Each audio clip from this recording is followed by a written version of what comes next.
الشباب الذي بدأ الدوري بخسارة من الرائد ثم بخسارة من التعاون. هذه كرة للكوري والتسديدة في الرياض، لكنها نادي الشباب. كرة ملعوبة إلى الأمام لمصلحة فيصل السلطان، يحاول ويبحث عن كرة منقولة في مكان سليم وكماتشو تسديد الله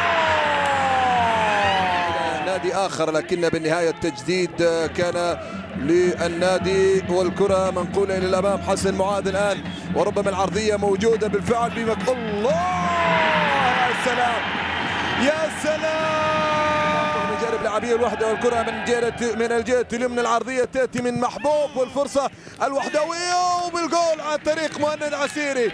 نعم مرة لمرجع والعرضية موجودة وخطيرة لمصلحة مهند عسيري، ولكن حكم المباراة يشير إلى ركلة جزاء للوحدة. إذن الكرة العرضية في اللقطة الماضية والدفع من جانب عبد الله الأسطى لمهند عسيري.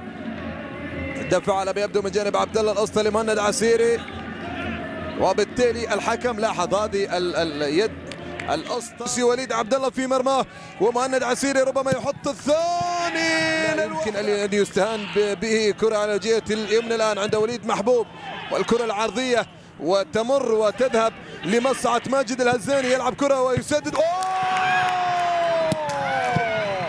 جول ثالث وحداوي وفرحة كبيرة لكريستيان. جونج الكوري يلعب كرة لتافاريس أمامية ممررة في مكان سليم عند عبده، خطيرة للشباب، وحكم المباراة يشير إلى ركلة جزاء.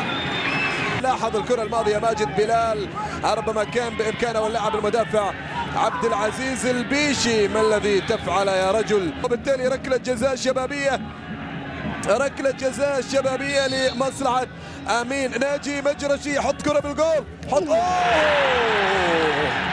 تخوف يا ناجي لكنها في الشبكة.